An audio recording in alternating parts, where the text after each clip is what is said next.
and teacher in MPS as a contract alternative. I know each of you say you believe in racial justice. Today is your test. All right. You all have the power to make a powerful step forward. Doing so is up to you. Isn't this what teachers do? Yeah.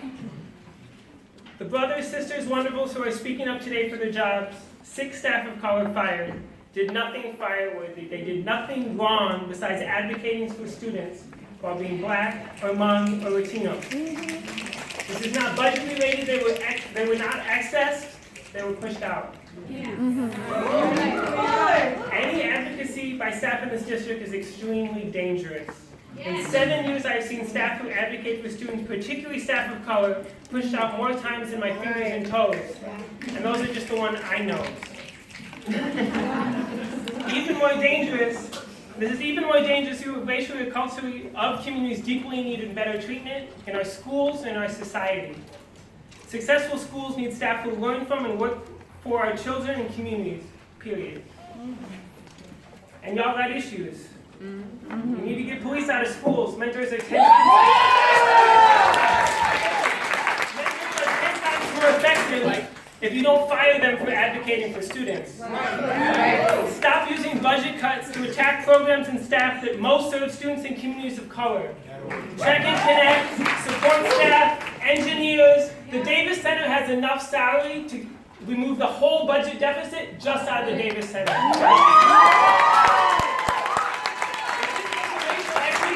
We will not have one person in a school fired for budget.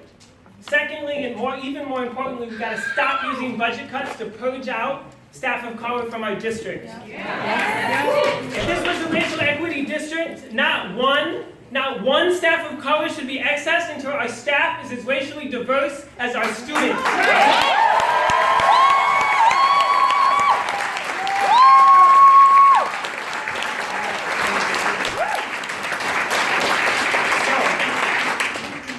Let's do these things together. But today my class has an easy test. Get 6 good staff there. These babies. I come here smoothly for the hundreds of kids I've been able to touch. I come here for everybody in here who's here for these babies. If you're in here, you should be here for these babies. But like my brother David just said, it's a call to action. Words, rhetoric, that's good and all well, but reality is the kids ain't feeling that. They need tangible. They need works and actions. And if you're not in a position, I don't want to hear budget cuts. I don't want to hear none of that stuff you guys might want to try to give to us. Because reality is, if you're here on that stage, do your job. If not, step to the side and let real people stand up and do their job. That's all. Don't step into position. Don't step up here and say, I'm on the board, I got this authority, because I don't make that money. And my name is May Day, and I teach language arts at HIA, which is Hmong International Academy. I've never done this before, so I prepared a little speech here. Okay, first of all, thank you for this opportunity to address you. This is my 19th year teaching language arts. I taught for 6 years in St. Paul and 13 years in Florida. I was delighted to join MPS on October 17, 2016 as a language arts teacher at HIA. Like many faculty and staff members at HIA, I was shocked to learn that Mr. Lohr was fired from MPS. I am here today to speak to Mr. Lohr's character. From my conversations, interactions, and observations of Mr. Lohr, I would not characterize him as someone who is willful and defiant. In fact, he is quite the opposite. He is mild-mannered, smiley, easygoing, and pleasant. I remember several times he brought cookies to the faculty and staff at HIA. Lots of cookies. That he bought with his own money. He didn't have to, but he wanted to. It is gestures like that that help foster friendship, high morale, and camaraderie. I had a student with excessive parties. When I told Mr. Lohr, he immediately made a home visit, which led to instant positive results. On a different occasion, Mr. Lohr, 2 other faculty members, and I were in a conference with a very difficult, almost hostile parent. Mr. Lohr calmly and gently explained things to the parent. I believe it was his gentle nature that helped settle the situation. He cares deeply about students. He is always kind and patient in dealing with students, no matter what difficulties they might be going through. Although it was 2 weeks ago that I decided I will come here to speak today on Mr. Lord's behalf, even though I'm really nervous speaking like this. I decided I would come to speak for him. Well, sadly, Wednesday, just last Wednesday, I found myself in a similar situation. Although I wanted my presence here today to be about Mr. Lord, I feel I must tell my story. Back on March 8th, I was told to meet with the interim principal and assistant principal at my school. They informed me that my contract would not be renewed because of budget cuts.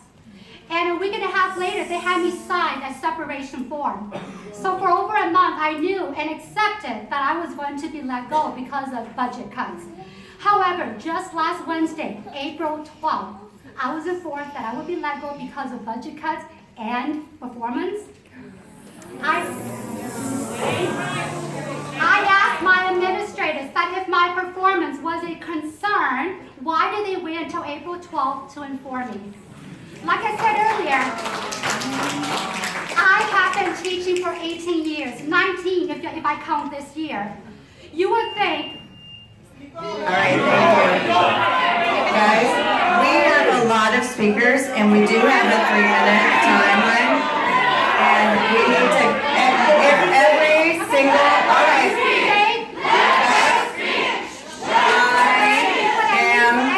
I am respectfully going to ask that you step away and let someone else finish. Michelle, thank you, Michelle. I appreciate that.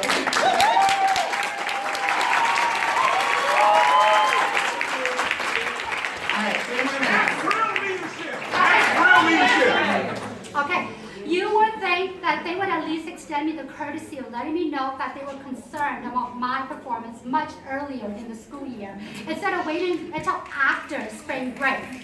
In my 18 years of teaching prior to MPS, I've never had a negative review. In fact, my par mentor at MPS, who himself was a language arts teacher, rated me much higher than my administrators did. And my par mentor was just as surprised that I was being let go. In his words, "You are such a great fit for HIA." Last Friday, 2 days after I was told that my performance was a factor and them letting me go, the interim principal told me that because I was a probationary teacher, she would give me a good recommendation if I resigned. If I don't resign, according to the interim principal, I would be attacking her integrity. Mind you, my students were without a classroom teacher in the fall. They didn't have a classroom teacher until October 17th when I started working at HIA.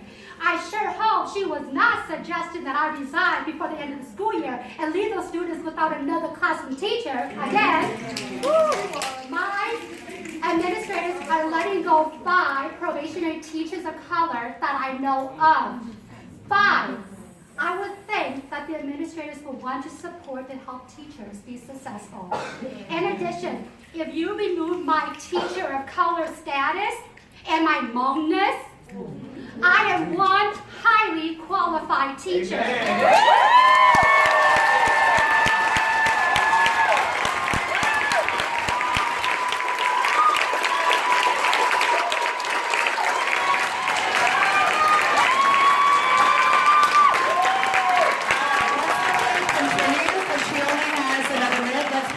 Continue, and we need to allow people to continue to speak so we can absolutely hear from everyone. Thank you.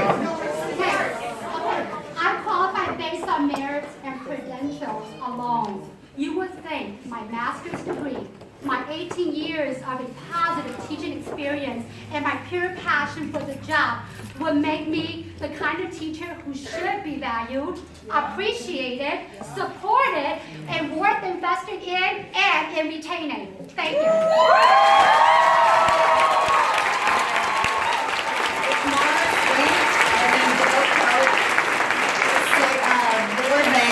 And then Kelly Roberts. Sounds like you were both. Everybody stand up. Is this for? All right. Everyone will get 3 minutes to speak, but we need to keep it moving so we can hear from all people, which is fair. Everyone wants their voice heard, So let's keep this moving, please. Thank you.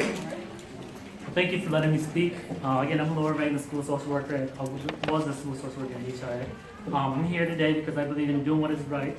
I'm here to help create a change for myself and everyone else in the district. I've been the school social worker at HIA for the last 2 school years. I've always believed in working in an ethical manner. I spoke up for a student, and my administration fired me for speaking up for that student. Student and family rights are especially important to me. I advocated for a legal special education evaluation for students, and my refusal to expedite this evaluation was considered insubordination from my administration. I consulted with other colleagues, and they'd agreed that I was right for not expediting this evaluation. I was recommended by my administration for no rehire for the upcoming school year because of this. When I asked for my no rehire paperwork back, the school manager accused me of being unprofessional just for asking for that paperwork. I was forced to resign as an alternative to being fired. I was wrongly accused and I would like to keep my job. I've always been professional in my work and my relationships at HIA. As you can see, a lot of people here supported me.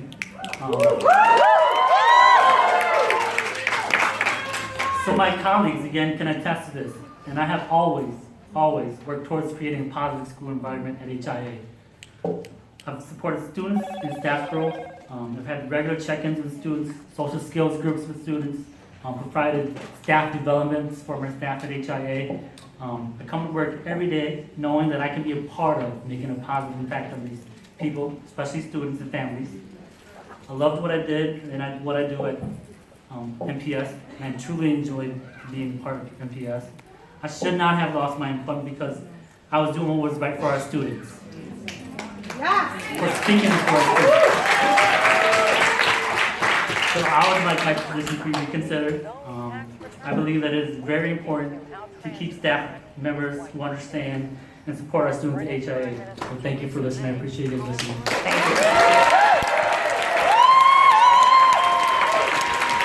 All right, we have Kellen Roberts, David, Drew Edwards, I'd like to give my time to Cynthia. to Cynthia. Hi, my name is Cynthia Brown. I've been a special education teacher at HIA International since 2014. I have strived really hard to go above and beyond, working toward my tenure, good observations, until this current year. This current year, we received an interim principal, and we did not see eye to eye on certain things that didn't follow special education protocol. I brought it to her attention. I don't know if she took it the wrong way, but we just did not see things eye to eye. Then we get to me working toward my tenure. I'm thinking everything's fine. All of a sudden, it's like she tells me, I don't like the way you do this, I don't like the way you do that, and I'm trying to figure out, okay, what is wrong with my teaching style? I've had good observations in the past. She told me the observers in the past didn't know what they were talking about. And I had a mentor this year, and the mentor even questioned, why did they assign you a mentor this year? Because evidently, I can see you don't need one. Then I'm thinking, okay, let me get past this hurdle with this particular supervisor. She'll tell me to do something, I'll do it, and she'll disagree. It was like, I say yes, you say no. And therefore, I'm starting to worry, okay, this is not working out. On the 24th of April, she calls me in her office and she says, you know, I just don't like how you're doing things, and I just didn't like nothing about your observation. I know you're working towards your tenure, but I'm not rehiring you. And I thought it was strange because on a Tuesday, the decision was made determining who was going to come back the following year. And all of a sudden, a last minute decision on the 24th. And she brought up things she knew nothing about a one IEP that happened that I didn't even attend the meeting, so everything went backwards. And I brought that to my DPF, and I told her, I said, I don't understand why you guys are having meetings without me. If you would have included me, I could have told you things weren't done, things weren't ready. I said, but you're having this behind the scenes. And now that it's a block, it's all falling on me. and the interim principal would take any little thing, did not know really the detail, and base it upon her decision not to be hiring me. And my biggest question is, how could someone that has not been in the building more than 3 months come in my third year and put everything into a halt? And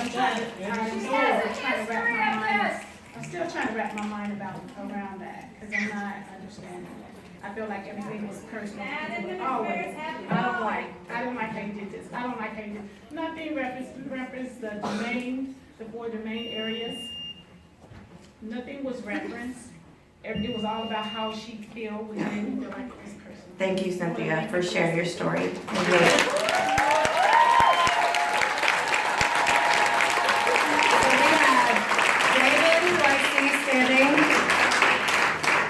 David, then Drew, and then Londo.